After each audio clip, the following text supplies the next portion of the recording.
Hi everybody, welcome to the Challah Recipe Challah Bake.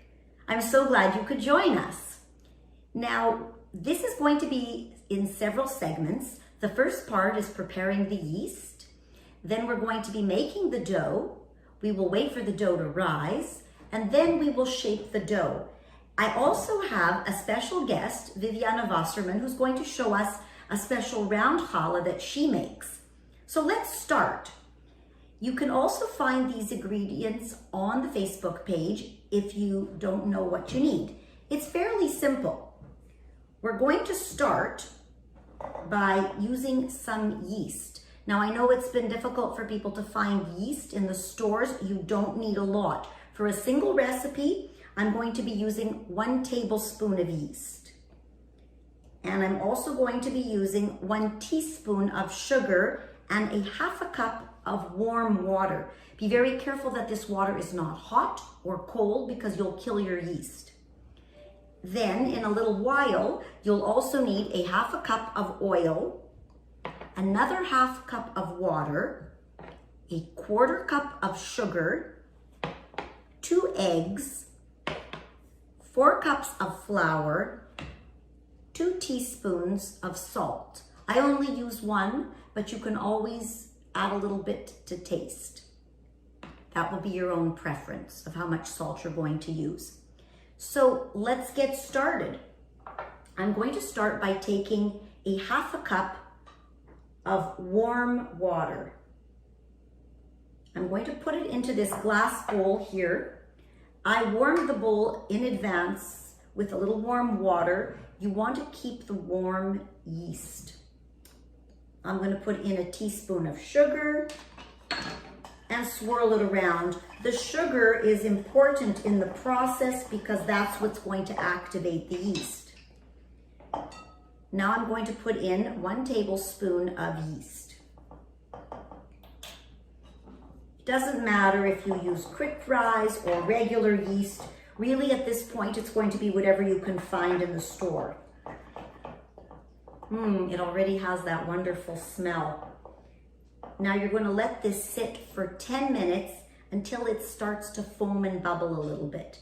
We'll come back in a few minutes and I'll let you get your yeast rising. This yeast is really great. It's already starting to work.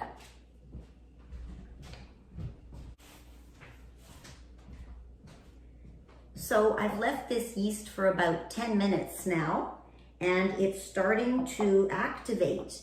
It's a little bit bubbly, if you can see here. And it looks like it's just about ready. I wanted to mention at this moment that the recipe that I'm using comes from Noreen Gilletz, who recently passed away. And I had the privilege of working with Noreen a few years ago on a challah bake.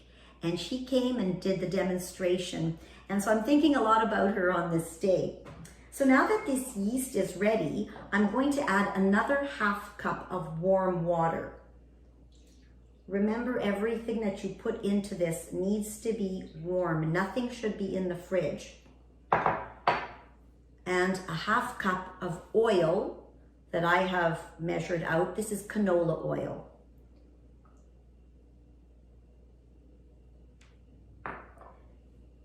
This recipe uses 2 eggs.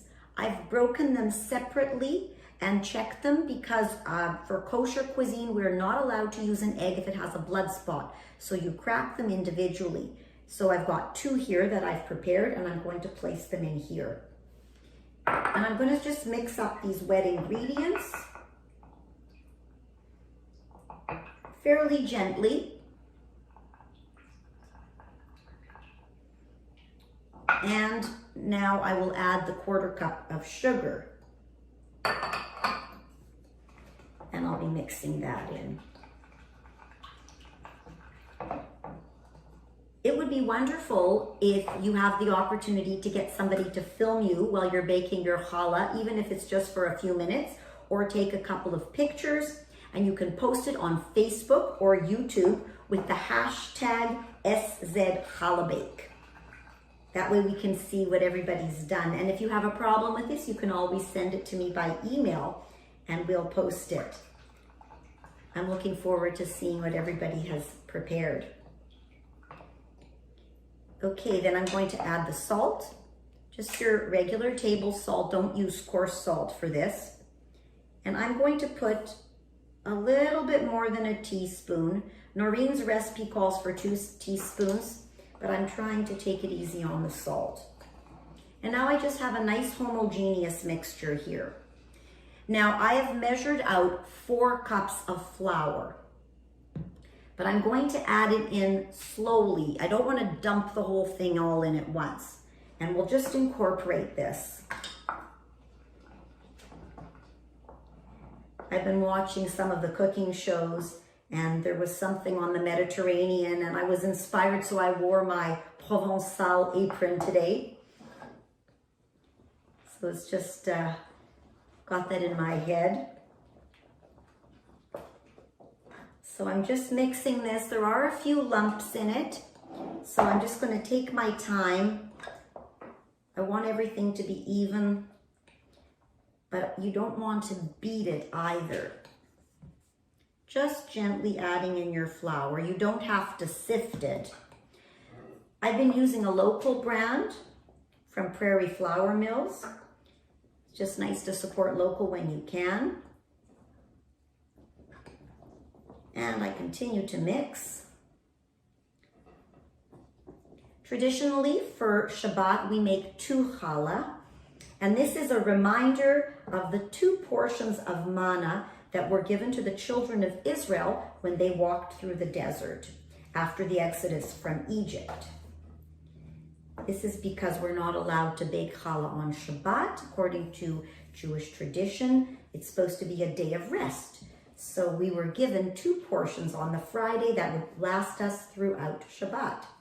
And that's why traditionally when you see the photos, there's usually 2 challah in the picture. Okay, so now I've added in the full amount. And as you will find, if you're baking at the same time as I am, it's going to start getting a little bit difficult to mix this with the spoon. And this is when you're going to have to take off your Fitbit or your watch and your rings. I don't like to wear mine, some people do. And you're gonna have to get a little bit dirty. I have washed my hands, and I usually like to stand on a stool just so I can get over the challah. And sometimes the best method is just to clear yourself a little space, which I'm going to do, and make sure your countertop is clean. And you're going to take the dough out of the bowl, and you're just going to knead it. And you're going to knead for a little while, because this is what's going to incorporate the elasticity into your dough. Otherwise, you're going to get a very heavy, lumpy dough. Okay, so this is out on my counter now. And don't try to put all the flour in at once. Just slowly incorporate it. You want the dough to be a nice, soft dough.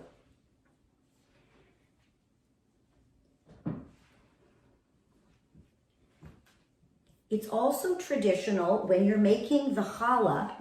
Now I'm pushing, this is great exercise for your shoulders and your arms. So you push forward and pull back, and you'll see that you're creating the fibers of the bread as you go. And I'm going to be doing this for a few minutes until the dough is nice and soft. A little more flour in the bowl here, and I'm going to start incorporating that. And this recipe is fairly accurate for the 4 cups. It's just you want to bring them in slowly. And then what I'm going to do is I'm going to round it up in the bowl. I'll make sure the bowl is fairly clean, and I'm going to cover it with a light cloth. I'm still kneading it. It's still very sticky. Push and pull it back. Push and pull it back. Some people use a bread machine. I prefer to get the exercise, especially because with us all staying at home, we need to do a little sports. And this is great. Plus you can eat it afterwards. I don't know how many calories this thing burns. Okay, it's starting to look like something. I'll just go at it for another few minutes. Take a little more flour out of my bowl here. Okay, there's some kind of lumpy pieces. I'm just sort of moving them out of the way because I don't want to have those little hard bits in my dough. And a few more minutes here of kneading.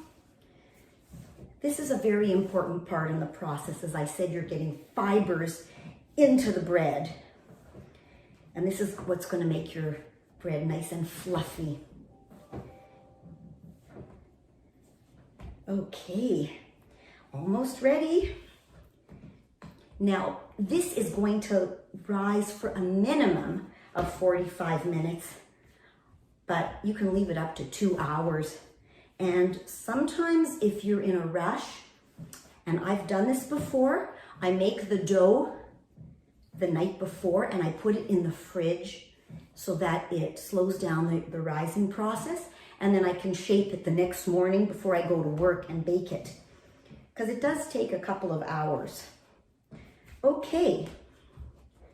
Make sure you've got a nice ball, a nice tight ball. And to help it rise, you're going to put it in a bowl. Make sure the bowl is warm. You can leave it somewhere warm in your kitchen. And take a dish towel, a clean dish towel. And there you go. It's just got to let nature take its course right now. And I'll see you back here in another hour. So my dough has been rising for actually more than an hour. I've let it rise for 2 hours and it's doubled in size. So I'm going to show you. I take off the tea towel and look it's double the size it was before. So I am now going to turn it out onto a lightly floured surface.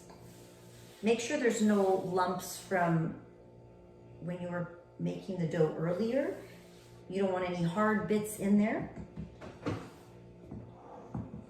Okay, I'm just going to turn the dough out.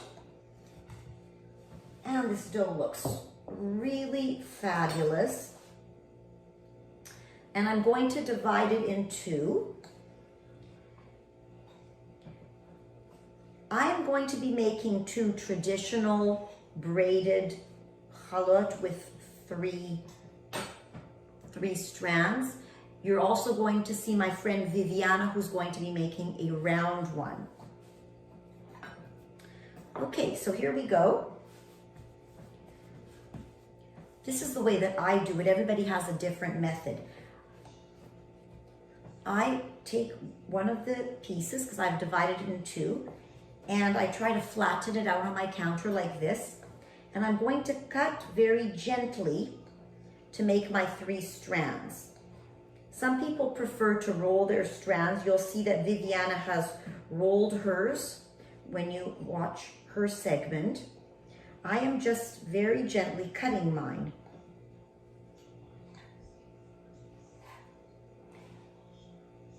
Okay, so here you see I've got my 3. Okay, and then I'm just going to very gently fold them over. A very simple 3-strand braid. Then I'm going to tuck the bottom in on both sides, bringing it together very carefully, and it's going to go onto my baking tray. This is now going to sit for another 25 minutes on the baking tray. You're not going to move it after this. It's sitting on a piece of parchment. If you don't have parchment, you can put a bit of tin foil and spray it, but parchment does work best. And again, take the tea towel and put it on top. And just another 25 minutes while you go for a walk around the block. Hi, my challah have been sitting here now for about 25 minutes, and they have risen a little bit more. The longer you leave them to rise, the better. I'm taking an egg that I'm just mixing gently here to blend the yolk and the white. And I'm going to put a little coat onto these challah. In Hebrew, 1 challah, 2 chalot. Okay, now another little trick that you can try, if you have a little time, is to let this coat of egg wash sit and dry, and then do a second. Now, you'll see that Viviana is going to use poppy seed. I'm using some sesame seed, so we'll have both options. Okay, so this is dried now. I'm going to add a second egg wash. And this is going to give your challah a nice shine. Between the first and second egg wash, you can turn on your oven. For those who are using Celsius, it's 190. For those who are using Fahrenheit, it's 375. Once again, 190 Celsius, 375 Fahrenheit.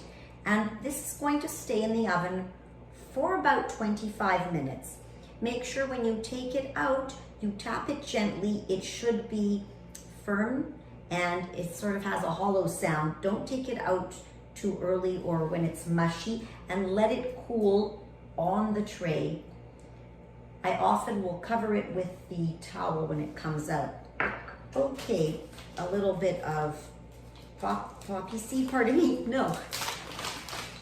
A little bit of sesame seed. You can even mix the two if you like, but today we're going to do the sesame. I love the way that sesame seed looks. You may have noticed on my baking tray that I have a small piece of bread, and this is to remind us of the biblical commandment of hafrashat challah, or taking bread. And this was something that took place in the time of the temple, where anybody who baked bread would take off a small portion to give as a salary to the priests, because those people did not work, and this was their way of being able to eat, and they would get a portion of the bread. So we take a piece of this bread off. When we make more than a kilo of bread, we will make a special blessing. Baruch atah Adonai Eloheinu melech haolam asher kitshanu b'mitzvotav v'tzivanu lehafrish challah. And that beeping was the sound of my oven ready for the bread. So I'm going to take it over there and pop it in, and be sure to put a little piece of the dough aside. It's also a symbol of gratitude, that everything we get is a gift.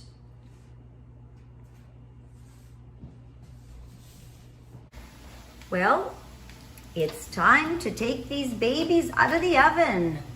Wow. The chalot look really beautiful. They are caramelized.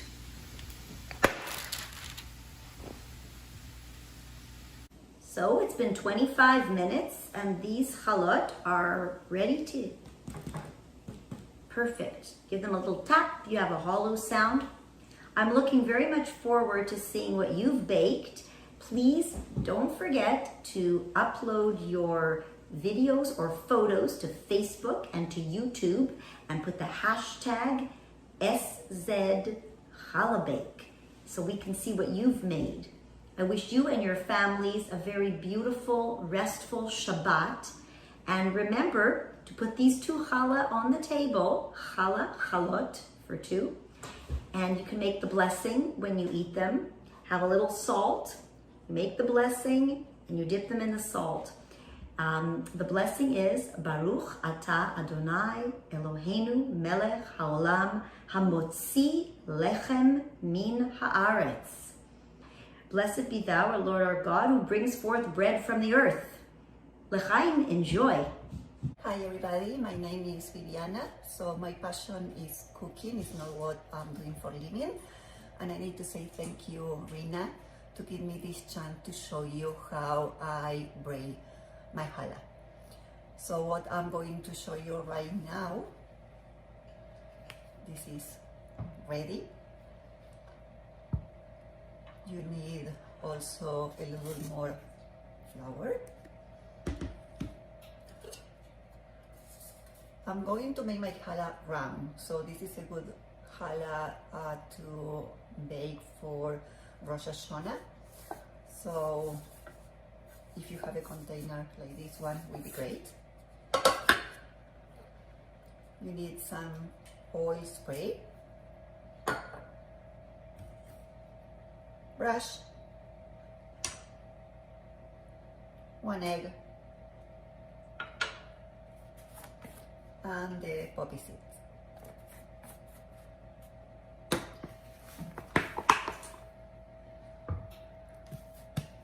So when you have this one,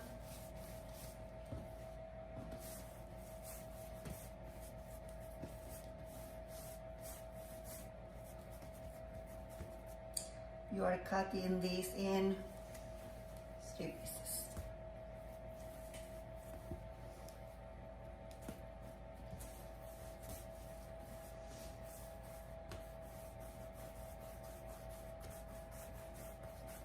Okay, so now you have the 3 of these ones.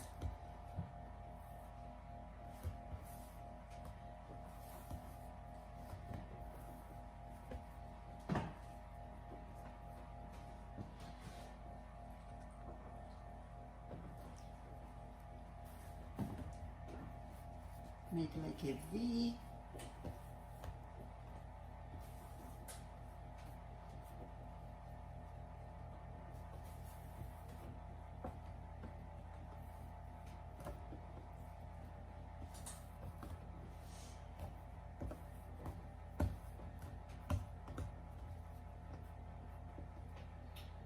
And be sure that you tuck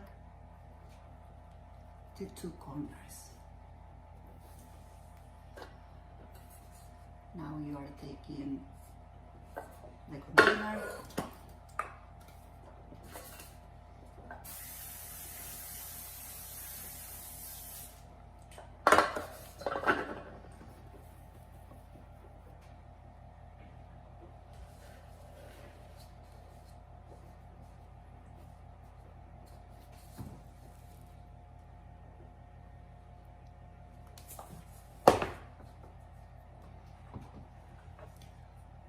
using the brush, 1 egg,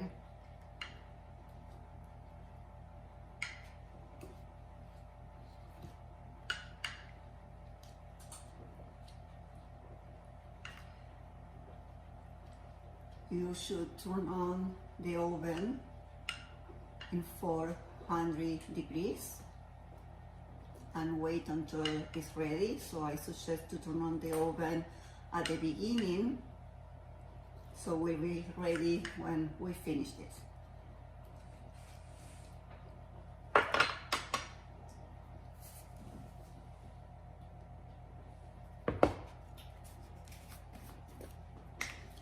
The poppy seed.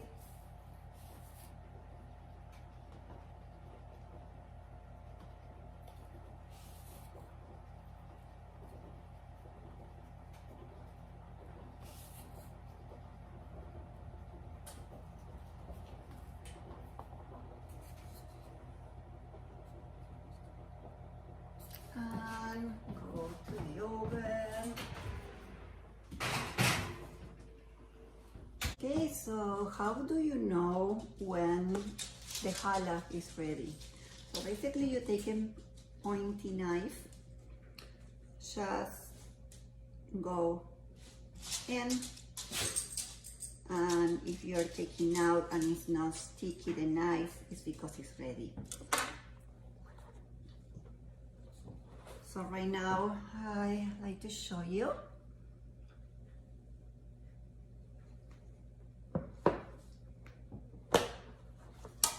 Take a big dish. Be careful because it's very hot.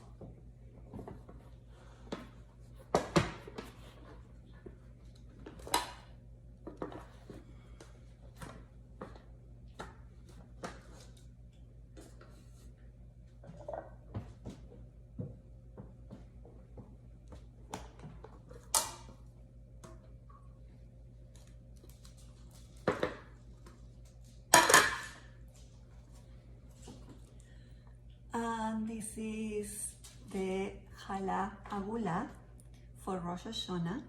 I hope you like it. And here at home with my family, we are going to enjoy it for this Shabbat. And I hope you can enjoy yours. Thank you so much. Have a beautiful day. Stay home and stay safe. Look at this beauty. My first challah. I can participate in the Challah Recipe Challah Bake all the way from Jerusalem, Israel. Wishing you all a Shabbat Shalom.